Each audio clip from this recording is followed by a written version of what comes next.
Good morning, lovelies. Happy Monday. Beautiful Monday morning. Today is October 21, 2024. Malapit na matapos ang October, guys. Ang bilis ng panahon.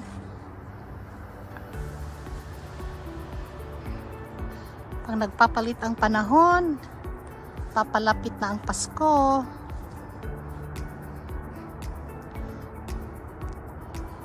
Beautiful fall.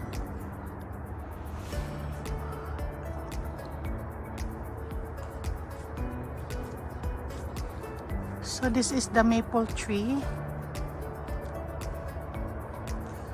Yan, ibang kahoy yan siya. Namumulakit din siya ng pink pag spring.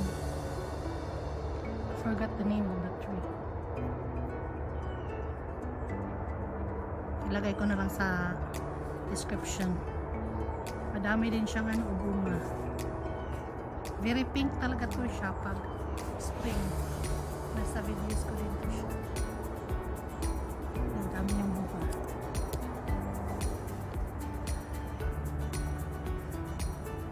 Every time nalalabas ako ng pintuan, tapos sisikat ang araw, sunrise, agoy. Para talaga siyang tawag sa amin sinilaban. Ayan ang mga ibon. Ang mga ibon.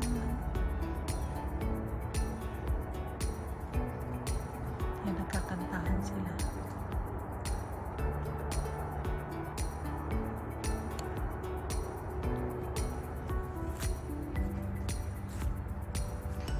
This is another kind of maple tree. Diba alam nyo naman na ang maple syrup ay galing sa maple tree. Ang tawag pala doon ay parang sugar maple. Ito siya, hindi ito siya. Ibang uri ito siya ng maple. Tingnan nyo kung gaano kaganda ang kulay. So from green, nagiging siya, yung parang may pula konti, hanggang magpapalit siya ng ganyan kakulay. Yung mga nasisikatan ng araw, yun ang nauunang nagpapalit ng kulay. Yan ang airplane. Daanan talaga ito ng airplano sa amin. Tingnan nyo guys kung gaano kaganda ang kulay.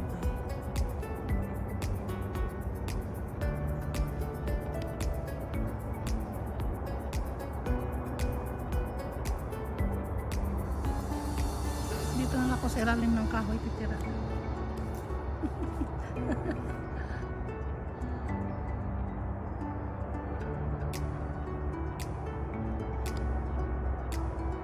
No matter what season talagang maganda pag may mga kahoy. Kasi pag spring ito ay namumulaklak din, kaya lang ang bulaklak niya ay maliit. So this one has red flower. Tapos yun yung isa, yung yellow ang leaves. Ang flowers niyan ay green. So iba-ibang variety or iba-ibang cultivar, iba-iba din ang kanyang kulay ng bulaklak. Ayan, si sunset, sunrise. Hi Mr. Sunrise.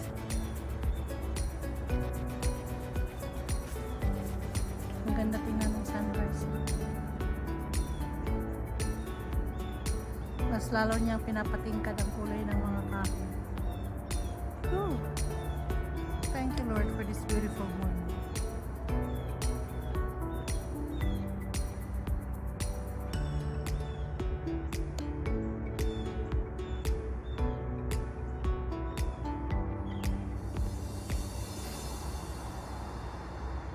Hindi talaga nakakasawa pag ganito.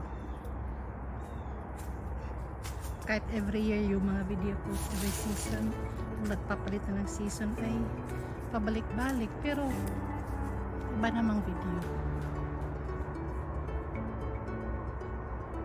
Pero ang idea at ang content ay the same lang. I-focus nga natin yung yellow. Tingnan nyo guys. Ayan. Yang yellow na maple ay malalaki ang dahon. Tapos itong may orange na dahon ay maliliit. Yan eh. Papakita ko sa inyo. So ito siya. Ito yung dahon niya. Ayan. Nakafocus kasi siya. Tingnan natin. Maliit siya. Ayan. Tapos yung isa, malalaki. Tapos iba ang iba ang shape ng dahon. Tingnan nyo ha. Ayan. Ayan. Kuhanin ko yung isa. Ayan. Ayan. Iba ang shape ng dahon nito kumpara dito. Ito mayroon siyang anim ba? Bilang 1, 2, 7. Meron siyang 7 na patulis. Whereas this one ay 3 lang. Pakita ko sa inyo para makita natin yung difference. Ayan. Tingnan nyo guys. 3 or 5 lang ang kanyang patulis. Whereas itong isa, tingnan nyo kung gaano kalaki. Ayan. Iba ang kanilang shape. Diba?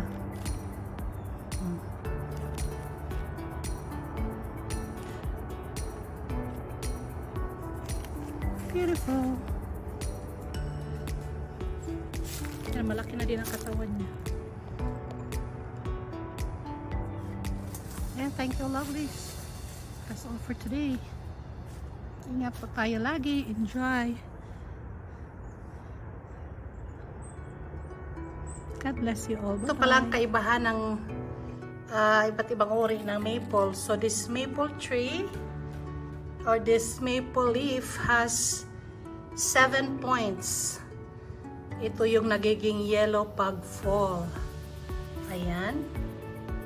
Tapos yung isa na pulang-pula, ito yun siya. Tingnan nyo. 3 lang ang kanyang points. Kaya mas madami siyang dahon pero maliliit ang kanyang dahon. Whereas yung isa, malalaki ang dahon pero hindi siya gaano kadaming dahon. That's all for today. Thank you for watching. Bye-bye.